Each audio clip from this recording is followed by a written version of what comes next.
So what is atrophic rhinitis? It is chronic inflammation.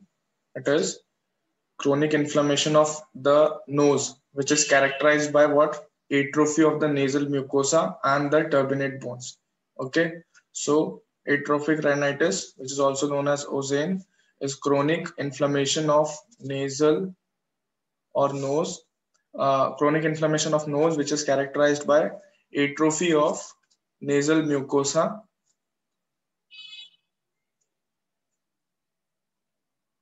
atrophy of nasal mucosa and turbinate bones, right?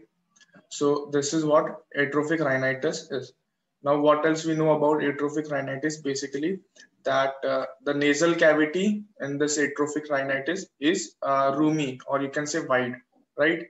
So atrophy of nasal mucosa and turbinate bones. Now, what we'll do, we'll talk about the etiology of this atrophic rhinitis, this disease, right? So we have a mnemonic here for remembering this etiologies. It is hernia, HERNIA, hernia. Okay, so each letter is each letter is having some full form, right? So first we'll write them. H is for hereditary, so hereditary factors. Then E is for endocrinological factors. Okay, E is for endocrinological factors. Then we have R, right? R is for racial factors. N is for nutritional deficiencies.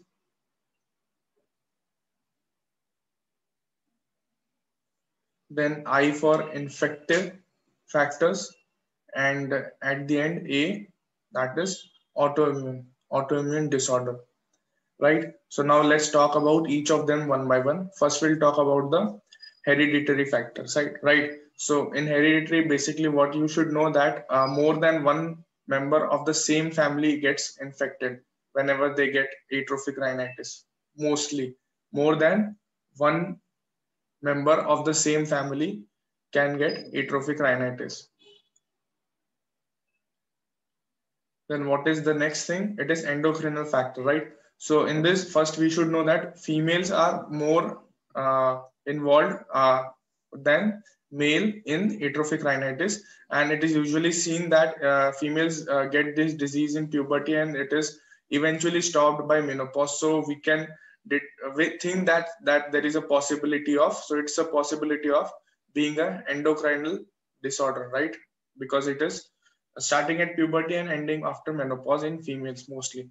Then racial factor, the white people are more susceptible, right? So it is seen more in white people. Then nutritional deficiency of vitamin A and D has shown being a cause of this atrophic rhinitis. Along with that, iron deficiency, people with iron deficiency may also get this disease. Infective, so the most common causative organism for this atrophic rhinitis is Klebsiella oziana, right? Klebsiella oziana. So that is why there is the name, that is, it is also known as ozain, right? So it is the most common causative agent for atrophic rhinitis, that is Klebsiella oziana. Other organisms which can also be responsible for this disease are Proteus vulgaris, E. coli, and Staph and Streptococcus, right? Proteus vulgaris, E. coli, Staph, and Streptococcus.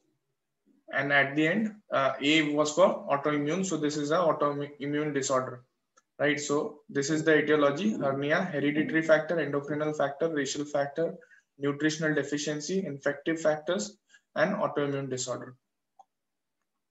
It is more than one member of same family. Endocrinal factor starts at puberty, ends at menopause. Whites are more susceptible for this disease. Vitamin A and D deficiency. Then Klebsiella oziana is the most common cause, and it is an autoimmune disorder. Now talking about the clinical feature, right? So the patient of atrophic rhinitis gets a nasal obstruction. it is due to the crust formation in this nasal cavity, and due to this obstruction, the patient gets anosmia. This is the complaint given by the patient. The relatives will complain that he's having a foul smelling nose, right? So the relatives complain foul smelling nose or nasal discharge from his nose, which patient is unaware about, right? So foul smelling nasal discharge, this complaint is given by the patient. So as the patient is having anosmia, so he cannot feel this foul smell. So this foul smell is blissful, right? This anosmia is helping the patient. So it is blissful anosmia for the patient, right? It is blissful anosmia for the patient, but the relatives or the closed one who are living with this person, for them it is merciful. So for relatives it is merciful anosmia, right? So once again, patient is having nasal obstruction due to crust, anosmia. Relatives complain of foul smelling nasal discharge. So this anosmia is blissful for the patient but merciful for the relatives. Now going further, we'll talk about the management. Okay, so merciful anosmia. This thing is mostly asked in many exams.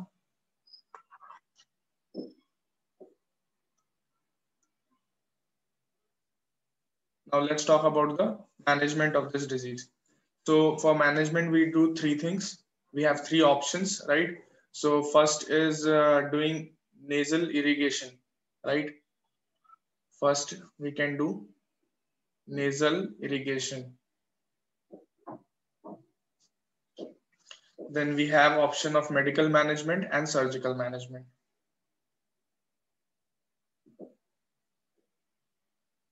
Okay, so first we'll talk about this nasal irrigation.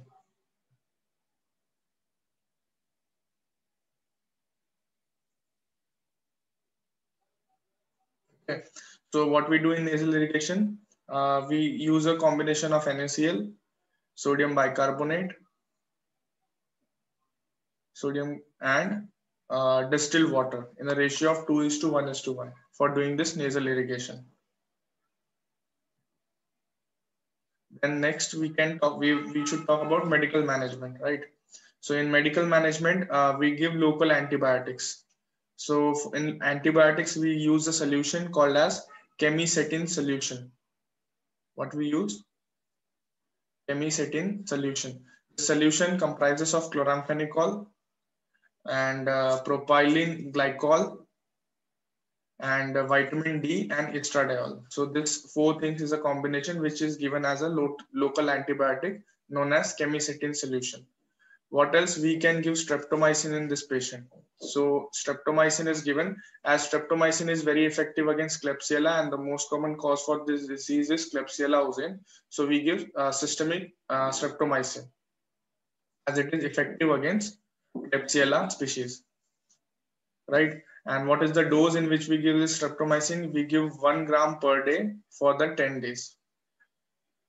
And this will help reducing the crust from the nose and the merciful odor.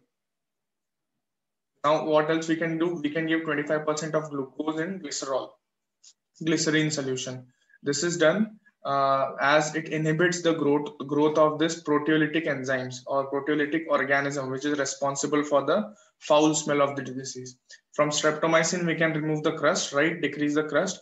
And by giving this glucose in glycerine, 25% of glucose in glycerine, we reduce the foul smell which is coming from the nose.